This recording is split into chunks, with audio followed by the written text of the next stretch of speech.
नमस्कार दोस्तों। अल्पसंख्यक मामलों के केंद्रीय मंत्री मुख्तार अब्बास नकवी की तरफ से एक बयान आया है। बयान यह है कि भारत मुसलमानों के लिए जन्नत है और जो लोग इस माहौल को खराब करने की कोशिश कर रहे हैं वो भारतीय मुसलमानों के दोस्त नहीं हो सकते। उन्होंने आगे यह भी कहा है कि सेकुलरिज्म और सद्भावना कोई पॉलिटिकल फैशन नहीं है बल्कि भारत और भारतीयों के लिए परफेक्ट फैशन है। थोड़ी जुमलेबाजी करने की उनकी आदत है, इसलिए उसमें तुकबंदी करते हैं वो हर बयान में, तो इसमें भी थोड़ी तुकबंदी है, लेकिन मूल बात पर रहते हैं। जो उन्होंने कहा मुसलमानों के लिए जन्नत है और जो लोग इस माहौल को खराब करने की कोशिश कर रहे हैं वो भारतीय मुसलमानों के दोस्त नहीं हो सकते।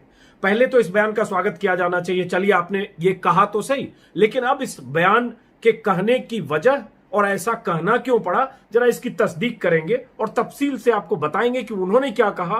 और जो लोग आरोप लगा रहे हैं कि भारत में मुस्लिम की स्थिति तबलीगी जमात के बहाने कहीं असुरक्षित है, वो कौन लोग हैं।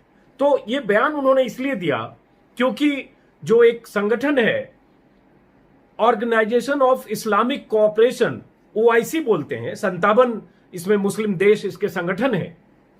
OIC ने एक बयान दिया था अभी, जिसमें उसने कहा था कि भारत में इस्लामोफोबिया बढ़ रहा है और भारत सरकार अल्पसंख्यकों की रक्षा के लिए कदम उठाए और ह्यूमन राइट के सम्मान की भी बात की।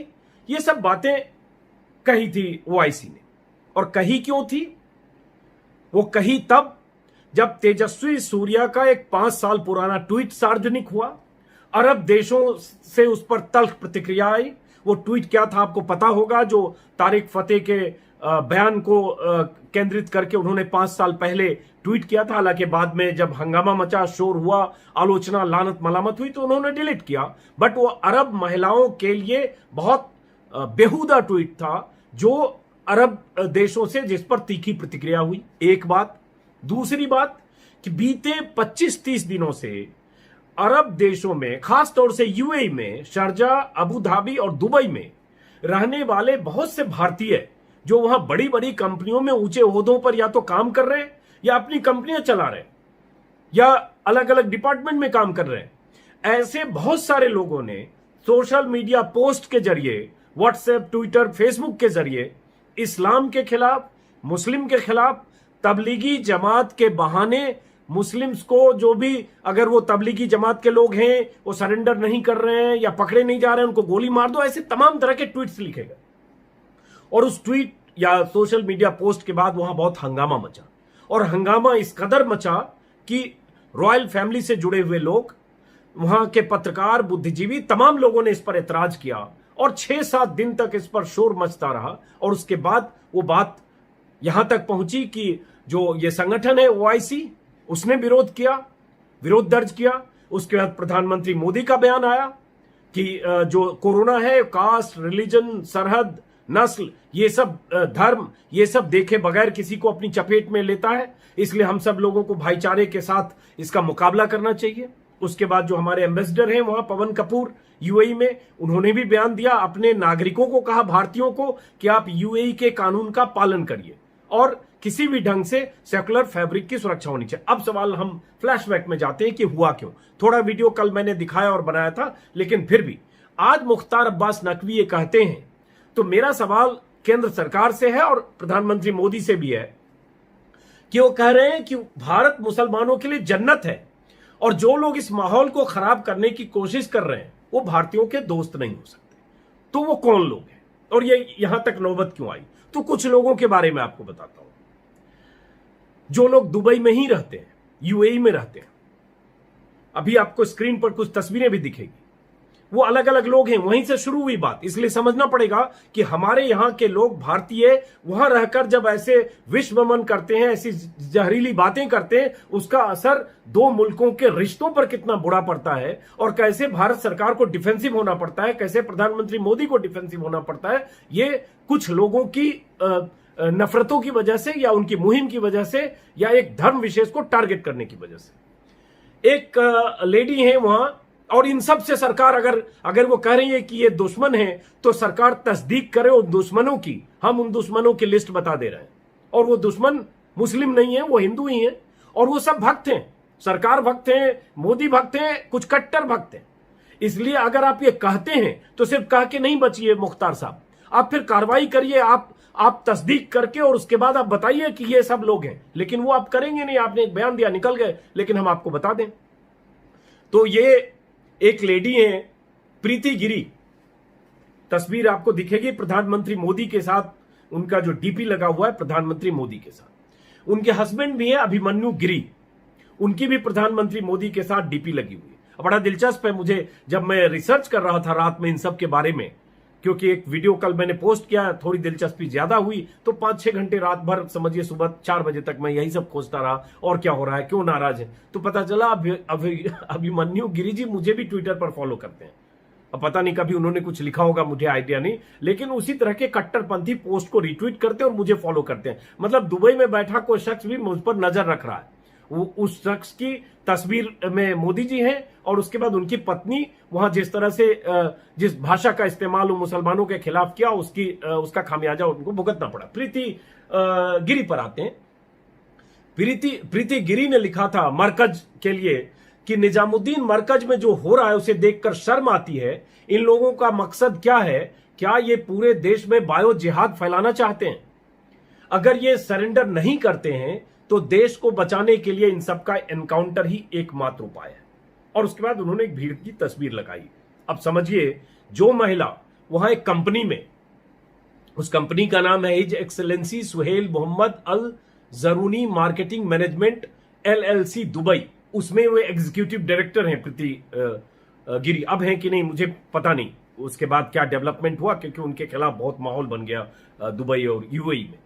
उन्होंने वहां से लिखा कि इनका इनकाउंटर कर देना चाहिए। तबलीगी जमात के लोगों ने जो गुनाह किया, उनकी जो सजा देनी हो अलग बात है, लेकिन एनकाउंटर की बात कहना, इसका क्या मतलब हो सकता है उसी मुल्क में जहां आप ब्रेड एंड बटर जिस मुल्क से अर्न कर रहे हैं, यही उनको बताया भी गया वहां। और ऐसे ही प्रीति ने कई ट्वीट किए लगातार। उन्होंने आमिर खान के खिलाफ ट्वीट किए, उन्होंने 3-4-5 ट्वीट किए। वो सब ट्वीट आपको मैं दिखा रहा हूं और ये मैंने कल के वीडियो में भी बताया था।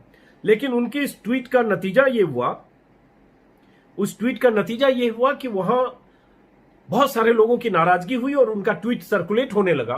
तो वहां एक लेडी है नूरा अल गुरैर, ये कोई बिग शॉट है वहां UAE की। बहुत तफसील से मैं पता करने की कोशिश कर रहा था, थोड़ा कंफ्यूजन है इसलिए मैं इतने तक सीमित रखूंगा। उन्होंने जवाब देना शुरू किया ट्विटर पर प्रीति गिरी को, और जवाब मांगना शुरू किया। और उन्होंने प्रीति गिरी को लिखा, प्रीति गिरी की प्रधानमंत्री के साथ तस्वीर है, ये इस बात को गौर करिए। और मुख्तार अब्बास नकवी जी, ऐसे लोगों की नकेल कसी जानी चाहिए, क्योंकि ये लोग भारत और अरब देशों के रिश्ते खराब कर रहे हैं। जहां प्रधानमंत्री मोदी जा रहे हैं मंदिर का शिलान्यास करने, जहां अबू धाबी में इतना विशाल मंदिर बन रहा है, और उसके बाद उसी मुल्क में रहने वाले लोग इस तरह की बातें कर रहे हैं। खैर, तो नूरा अल गुरैर ने लिखा प्रीति के सारे ट्वीट को रीट्वीट करते हुए कि मुझे पता नहीं कि कितने हिंदू इस तरह से सोचते हैं।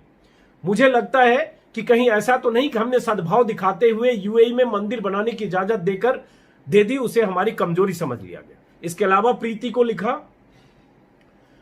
कि प्रीति, आप अपने ट्वीट में मुस्लिम के बाइकॉट का इशारा कर रही हैं। किसी ट्वीट में प्रीति ने मुसलमानों के सोशल और इकोनॉमिक बाइकॉट की भी बात की थी। बाइकॉट का इशारा कर रही हैं। इतनी नफरत आप कहां से लाती हैं?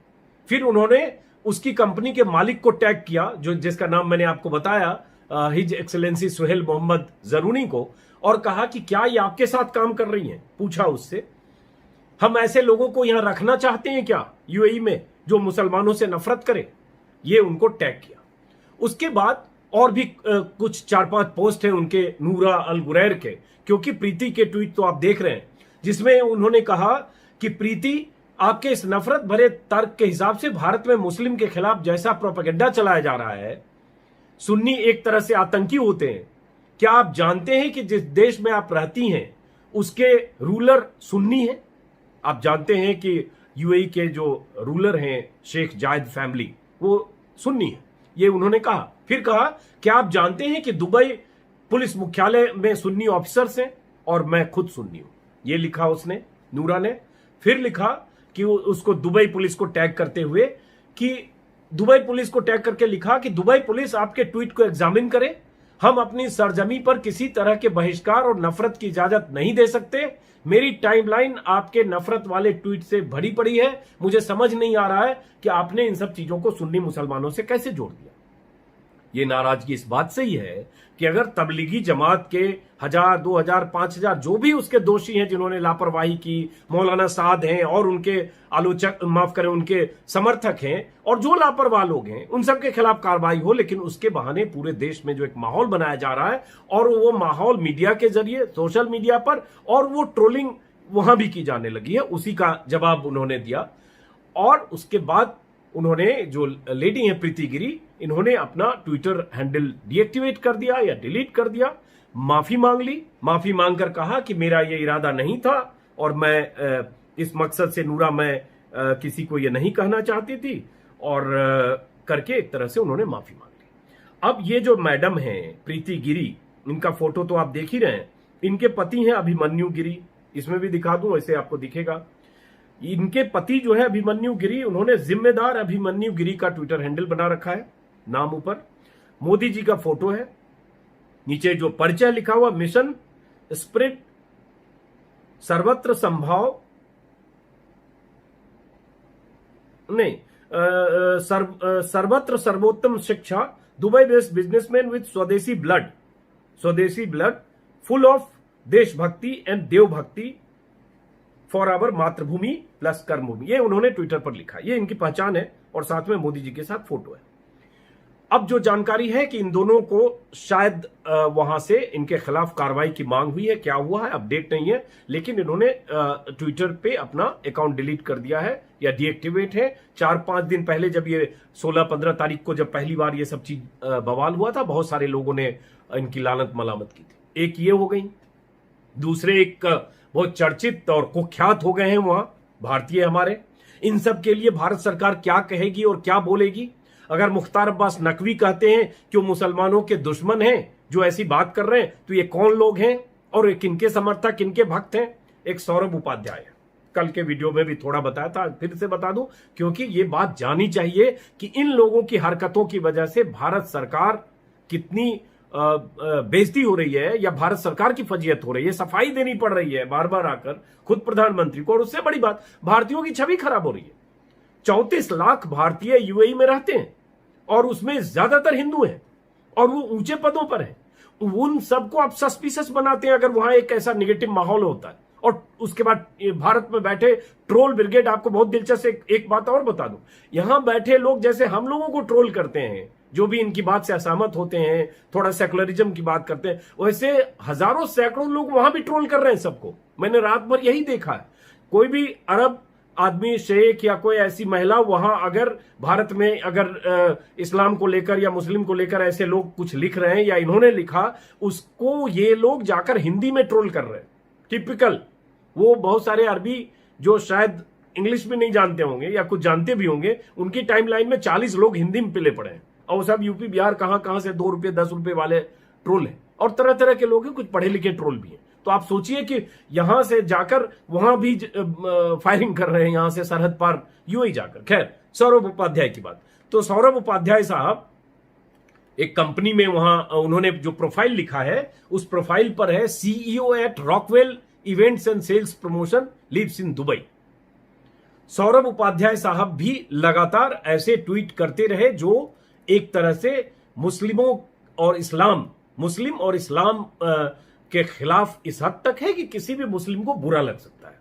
और रेडिकल टेररिज्म और न जाने क्या क्या सौरभ ने कहा, वो सब आपको स्क्रीन पर दिखेगा। चूंकि मैंने ये पहले भी मैंने आपको बताया है कि ये रेडिकल टेररिस्ट हैं और उसके बाद उन्होंने भी वही कहा कि इन सब का सामाजिक आर्थिक बहिष्कार होना चाहिए और इस तरह की टिप्पणी सौरभ ने भी की। यहां तक कि एक बार कुछ ऐसी बात भी थी जिससे जेनोसाइड जैसी बात आ रही है इशारों में। ये सारे ट्वीट आप उनको देख रहे हैं जिससे आपको अंदाजा लग जाएगा। सौरभ उपाध्याय को भी वहां की एक शारजा में रहने वाली, वहां की रसूखदार फैमिली की लेडी हैं, कल भी उनके बारे में बताया था। उनका ट्विटर हैंडल है प्रिंसेस हिंद अल कसीमी, प्रिंसेस कसीमी ने सौरभ उपाध्याय के मुद्दे को इशू बनाया और बार बार सौरभ उपाध्याय को डिफेंसिव होने को मजबूर किया कि आप जो ये कर रहे हो, ये रॉयल परिवार किसी भी सूरत में इसको सहन नहीं करेगा। और उसके बाद सौरभ उपाध्याय ने दूसरी मुहिम शुरू कर दी जब कि दुबई में लोगों की नौकरी जा रही है, दुबई बनाने में हमारी भूमिका है। हालांकि इस पे कल भी थोड़ा बताया, लेकिन फिर उसने लिखा कि आप यहां नौकरी करने आते हैं, अपनी रोजी रोटी कमाने आते हैं, आप यहां रहकर हमारी जमीन पर रहकर हमारे मजहब को और हमारे मुल्क से घृणा नहीं कर सकते या ऐसी बातें नहीं कर सकते। ये भी ट्वीट से जो आप देखेंगे इससे आपको अंदाजा होगा। और उसके बाद सौरभ उपाध्याय साहब ने भी अपना ट्विटर अकाउंट डिलीट कर दिया, कहां है पता नहीं, लेकिन साफ साफ प्रिंसेस कसीमी ने लिखा कि आपको बख्शा नहीं जाएगा, आपके खिलाफ कार्रवाई होगी। उसके बाद बहुत सारे लोग जो अरब मुल्क के थे वो भी उनके खिलाफ, सौरभ के खिलाफ लिखते रहे। अब सौरभ साहब भी किन के समर्थक हैं कहने की जरूरत नहीं है, और उनके ट्वीट अगर देखें, मैंने बहुत सारे ट्वीट इधर उधर से मुझे मिले, हर ट्वीट में उनकी नफरत की बानगी दिखती है। फिर मैं कह रहा हूं, तबलीगी जमात के 1000, 2000, 3000 लोग कसूरवार हैं, उसकी आड़ में अगर दुबई में बैठकर, शारजा में बैठकर अगर मुसलमानों के खिलाफ ऐसी बात कर रहे हैं और जिनोसाइड की बात कर रहे हैं, शूट करने की बात कर रहे हैं, गोली मारने की बात कर रहे हैं, बहिष्कार करने की बात कर रहे हैं, तो आपसे भी सवाल पूछा जा रहा है कि भाई आप तो यहां रहकर दुबई में पैसे कमा रहे हो और आप यहां ही रहकर जो मुस्लिम रूलर हैं जिस कंट्री के, वहीं रहकर ऐसी बात कर रहे हो। एक सौरभ उपाध्याय और तीसरे तेजस्वी सूर्या की कहानी तो आप सब लोग जान चुके, जिस पर नाराजगी हुई और वो बड़ी हुई चूंकि वो सत्ताधारी दल के हैं, सांसद हैं। और तेजस्वी सूर्या को लेकर इतने ट्वीट्स हुए जिसमें लोगों की मांग लगातार होती रही प्रधानमंत्री मोदी से कि इनके खिलाफ कार्रवाई होनी चाहिए, पार्टी से बाहर करें, इनको संसद से बाहर करें। हम सब जानते हैं कि ये सब होता नहीं इस देश में। साध्वी प्रज्ञा ने इतना कुछ कह दिया गांधी के बारे में, गांधी को के कातिल को देशभक्त और प्रेज किया, लेकिन क्या हुआ, प्रधानमंत्री ने कहा मन से माफ नहीं करूंगा, लेकिन माफी मिली, कुछ कार्रवाई तो हुई नहीं। तो कार्रवाई होती नहीं है, यहां भी नहीं होगी। लेकिन रिश्ते खराब या एक तल्ख रिश्ते या नाराजगी की चीजें ये सब जगह से आई और हजारों ट्वीट हुए। और इस ट्वीट से ये हुआ कि कुछ भारतीयों से मेरी बात हो रही थी सुबह दुबई में, कल रात भी मैंने बात की, जो हिंदू हैं और अच्छी कंपनी में काम करते हैं। उनका कहना है कि हम लोगों को लेकर लोगों में आक्रोश हो रहा है। जैसे आप यहां अगर मुसलमानों के खिलाफ मुहिम चलाते हैं मीडिया में, चैनल में, सोशल मीडिया में, तबलीगी जमात के बहाने, और फल सब्जी वाला अगर वहां कहीं बहिष्कार का शिकार होता है और फंसता है, मुसीबत में होता है, वैसे वहां भी लोगों में नाराजगी है। और वो नाराजगी अगर वहां होगी जहां काम कर रहे हैं, आपके 34 लाख लोग यहां से गए हुए वहां यूएई में सिर्फ काम कर रहे हैं, सऊदी अरब, बहरीन और बाकी कुवैत, कतर की बात छोड़िए, लाखों लोग वहां भी हैं। और उसमें बहुत बड़ी तादाद, बार बार कह रहा हूं, हिंदू हैं, दुबई खास तौर से, और अरबपति हिंदू हैं वहां।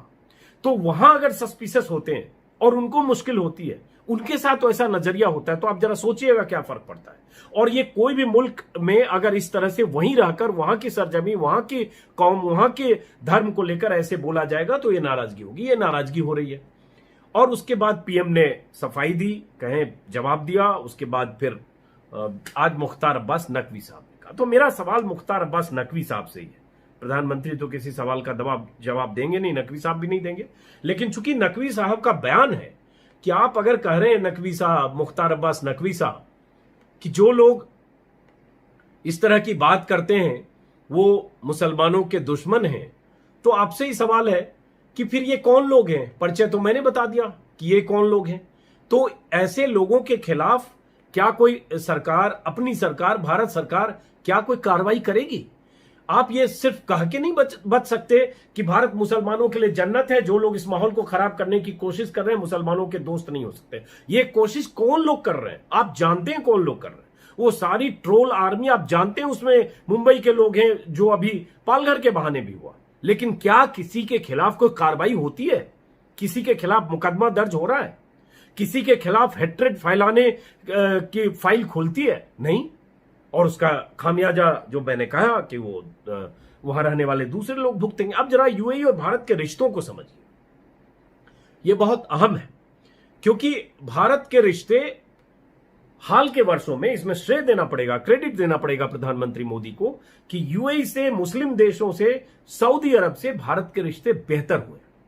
और प्रधानमंत्री मोदी 2015 में पहली बार गए थे, जब वहां अबू धाबी में मंदिर के लिए जमीन की बात हुई थी। और उसके बाद फिर प्रधानमंत्री मोदी 2018 में उन्होंने मंदिर के शिलान्यास में हिस्सा लिया और वो भव्य मंदिर वहां बन चुका है या बनने के फाइनल स्टेज में है, उसके बारे में बहुत जानकारी नहीं है। लेकिन उस मंदिर की तस्वीरें मैंने देखी थी स्वामीनारायण संप्रदाय की, और उस मंदिर के लिए वहां जो अबू धाबी सरकार ने वहां उस मंदिर के लिए 20,000 वर्ग मीटर की जमीन दी है।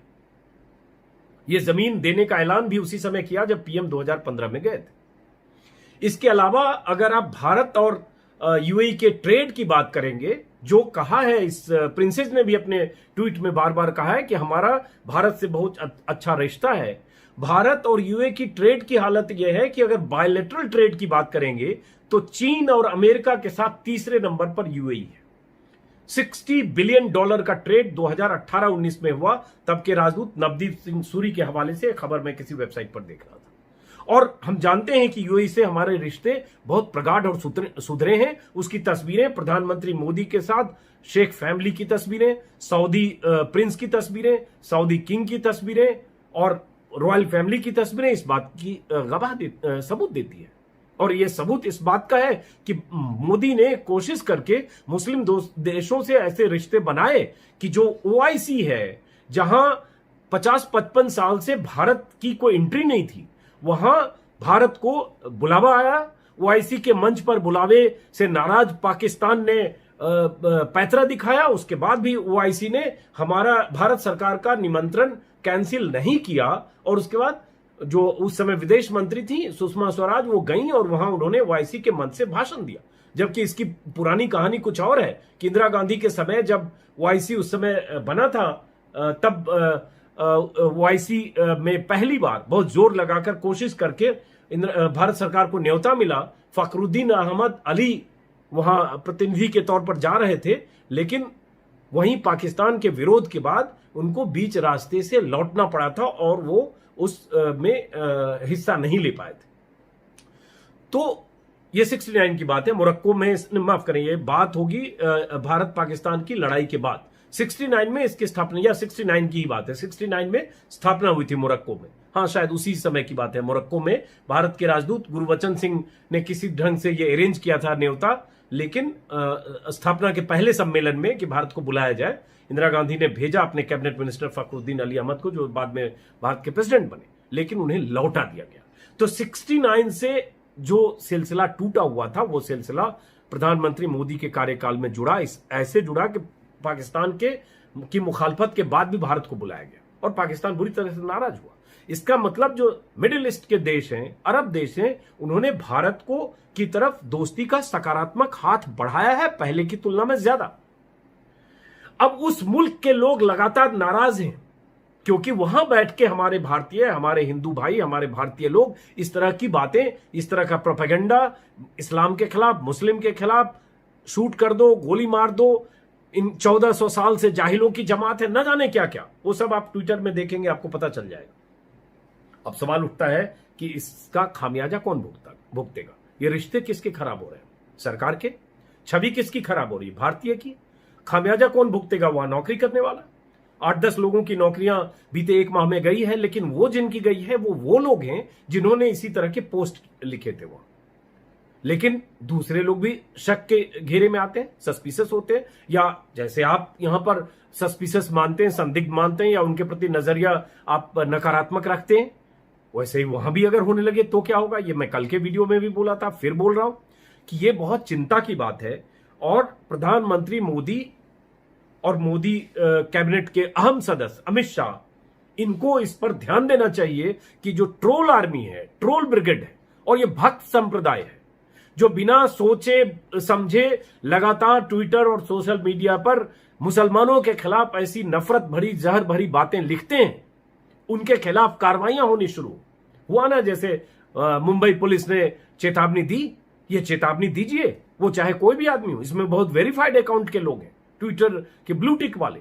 अगर, और मैं एक और दिलचस्प चीज बताऊं, जब मैंने ट्विटर पर रिसर्च करना शुरू किया ये कौन लोग हैं, क्या हैं, तो मुझे दिखा कि वहां बहुत सारे ऐसे जो अरब देशों के जो शेख हैं, जिन्होंने टिपिकल अरबी वेशभूषा में हैं, वो भी कुछ अगर लिख रहे हैं कि भारत में गलत हो रहा है, प्रधानमंत्री मोदी को टैग कर रहे हैं, अपील कर रहे हैं पीएम से कि तेजस्वी सूर्या के खिलाफ कार्रवाई करिए, या भारत में जो हो रहा है गलत है। यहां तक कुछ लोग लिख दे रहे हैं कि अगर भारत में ऐसे होगा तो हम भी यहां से हिंदू को डिपार्चर कर देंगे, हिंदुओं को हम हिंदू मिलिटेंट लिखने लगे, हम यहां से भेज देंगे। तो एक तो भारत की छवि खराब हो रही है, आक्रामकता आ रही है, लेकिन दिलचस्प चीज जो मैंने पहले भी बताया, उनको जाकर यहां से लोग ट्रोल कर रहे हैं।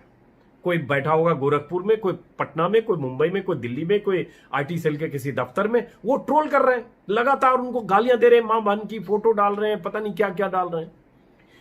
जिसको आप लिख रहे हो वो वहां बैठा है, उसको यहां से आप फायरिंग कर रहे हो लगातार, इसके भी असर कोई अच्छे सकारात्मक होने नहीं है।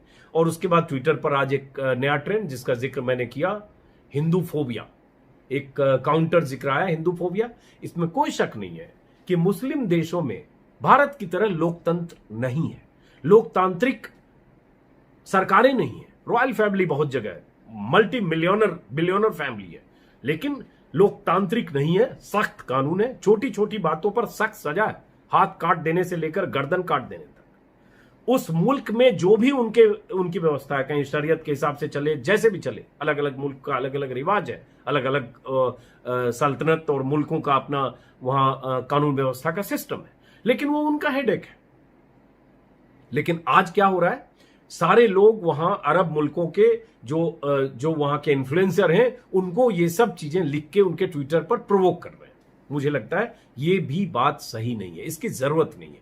और जब तक हम इन सब चीजों को नियंत्रित नहीं करें, हिंदूफोबिया इन अरब, 42,000 ट्वीट हो चुका है हिंदूफोबिया इन अरब, और 10 लाख ट्वीट हो चुका था Islamophobia in India, Islamophobia in India. तो मैं सिर्फ अपील आखिर में, चूंकि वीडियो ये लंबा हो रहा है, तो मैं आखिर में प्रधानमंत्री मोदी से अपील करूंगा, अमित शाह से अपील करूंगा कि बहुत कोशिश हुई कि अरब देशों से हमारे रिश्ते अच्छे बने, अच्छे हैं, अच्छी बात है। इतना विशाल मंदिर अबू धाबी में बन गया, अच्छी बात है। 20,000 स्क्वायर फीट जमीन दी अबू धाबी सरकार ने, प्रधानमंत्री मोदी ने शिलान्यास किया, सब कुछ है, अच्छे रिश्ते हैं। मैं गया हूं दुबई, अबू धाबी, बहुत प्यार से लोग मिलते हैं, कभी लगता ही नहीं कि हम किसी सो कॉल्ड मुस्लिम मुल्क में आए। मैं अबू धाबी भी गया, दुबई भी गया, बहुत मोहब्बत करते हैं। आज भी, कल रात से आज तक मैं 10-12 लोगों से बात की। फिर क्यों ऐसे नफरत के बीज बो रहे हो आप? क्यों उनको ह्यूमिलिएट कर रहे हो? क्यों उनके धर्म को लेकर उनको जलील कर रहे हो? क्यों बोल रहे हो कि इनको गोली मार देनी चाहिए? क्यों बोल रहे हो 1400 साल से जाहिल है? क्यों बोल रहे हो इनका बहिष्कार करो? ये सब जब बोलोगे तो उसका खामियाजा कौन भुगतेगा, जरा सोचिएगा। आप ही के भाई बंधु होंगे जो वहां नौकरी कर रहे हैं, और जो नौकरी कर रहे हैं उसमें बहुत सारे लोग, 10-20% लोग अच्छी स्थिति में होंगे, अच्छी पोजीशन पे होंगे, लेकिन बहुत बड़ी आबादी है जो कारपेंटर है, जो पेंटर है, ड्राइवर है, क्लीनर है, या किस होटल में काम करता है, अलग टैक्सी चलाता है, दुनिया भर के तरह के धंधों में मजदूर हैं बहुत सारे, वो हर तरह के काम करने वाले लोग हैं। और उन लोगों को आप सस्पिशियस बनाते हो, कहीं किसी को नौकरी जा सकती है, या उनके भीतर भी जहर बढ़ेगा। यहां से वो देखेंगे वही चीज लिखेंगे, उनको लगेगा वाकई तबलीगी तो यहां कोरोना वायरस लेके घूम रहा है, ये जिहाद है। हाँ, इन्होंने बायो जिहाद भी लिखा था, जो प्रीति गिरी है, बायो जिहाद है। तो ये फिर नफरत उनके भीतर भी बैठेगी। उन्होंने कुछ लिखा, उनकी नौकरियां जाएगी। कुछ लोगों का जिक्र मैं आपको कर चुका हूं जिनकी नौकरियां जा चुकी। तो मुझे लगता है आप सबसे अपील है कि ऐसी चीजें न हो, और देश में तो जो आप कर रहे हैं वो हमारे किसी के कहने से थमने वाले हैं नहीं। जब प्रधानमंत्री मोदी की अपील का असर नहीं होता है तो मेरे इस वीडियो और कहने से क्या होगा। लेकिन अपने लोगों का ख्याल करिए, छोड़िए बाकी का, अपने लोगों का ख्याल करिए कि ऐसा वहां जो लोग हमारे लोग हैं उनको ऐसा झेलना ना पड़े। बस ये बात यहीं खत्म करता हूं। और 3 लोगों के बारे में आपको मैंने बता दिया।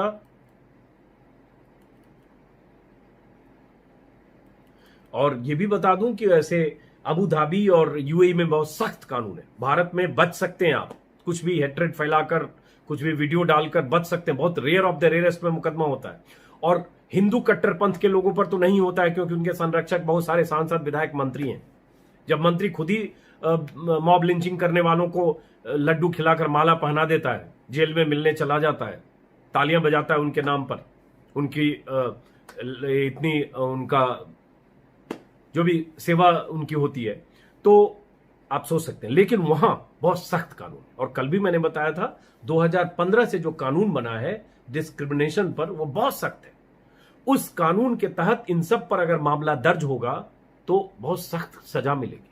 वहां ऐसे मामलों में टॉलरेंस बिल्कुल नहीं है, किसी भी मामले में नहीं है। मैंने पहले ही कह दिया कि लोकतांत्रिक तरीका, जैसे अपने देश में कुछ भी बोलकर निकल सकते हैं, किसी के बारे में कुछ भी बोल सकते हैं। हो सकता है इस वीडियो को पोस्ट करूं, मुझे 500 गालियां ट्विटर पर और यूट्यूब पर मिलेगी, मेरे खिलाफ पोस्ट हो सकता है। लेकिन वहां इसको लेकर अगर शिकायत होती है और शिकायतकर्ता सही जगह पर पहुंच जाता है तो दिक्कत होती है और उनके लिए मुश्किल होती है। उनकी नौकरी जा सकती है, उनका वीजा कैंसिल हो सकता है, और उसके बाद कभी वो यूएई में हो सकता है नौकरी के लिए दाखिल ना हो सके, ऐसे इंतजाम भी हो सकते हैं। और क्रिमिनल प्रोसीडिंग हो गई तब क्या होगा, इसके बारे में आप सोच सकते हैं। तो ये सारी चीजें हैं। मैं इस बात को यह खत्म करते हुए कि अभी भी वक्त है, भारत की छवि को खराब होने से बचा लीजिए। और ऐसा नहीं है कि कट्टरपन मुस्लिम में नहीं है, बहुत सारे मुस्लिम भी इसी तरह की कट्टरपंथी बात करते हैं। मुस्लिम मुल्कों के कट्टरपंथ की मिसालें यूट्यूब पर भरी पड़ी हैं। कहा ना, हाथ काटने से लेकर सिर कलम करने से लेकर न जाने क्या, ISIS का हमने देखा। लेकिन वो जहां है उसको हम क्यों अडॉप्ट करें, उस कट्टरपन को कहीं? तो अपनी बात करनी चाहिए। और काउंटर ये नहीं हो सकता कि वहां ये है तो इसलिए हमारे ये हम कर रहे हैं तो क्या गलत है। मैं भी जो कुछ बोलता हूं 20 मिसालें दूसरे की ले आते हैं। अगर मैं कहता हूं फला फला फला गलत है तो काउंटर दूसरी तरफ से आता है, अरे आपके पास जो गलत है उसकी बात करिए। अगर हमारे पास हेट्रेड फैलाने वाले लोग हैं तो हम उसकी बात करें। हम उसका बचाव करने के लिए हम अकबर उद्दीन ओवैसी को हर समय क्यों ले आएंगे? अकबर उद्दीन ओवैसी भी गलत है, लेकिन राजा सिंह से लेकर गिरिराज सिंह से लेकर और साक्षी महाराज से लेकर साध्वी प्रज्ञा तक आपके पास भी है। चलिए नमस्कार, इस वीडियो को यहीं खत्म करते हैं, फिर मिलेंगे। और आप लोग सब्सक्राइब करें, इस वीडियो का प्रचार प्रसार करें और अपने दोस्तों को बताएं ताकि थोड़ी बात दूर तक जाए, और फिर मुलाकात होती रहेगी। फिर से एक बार नमस्कार।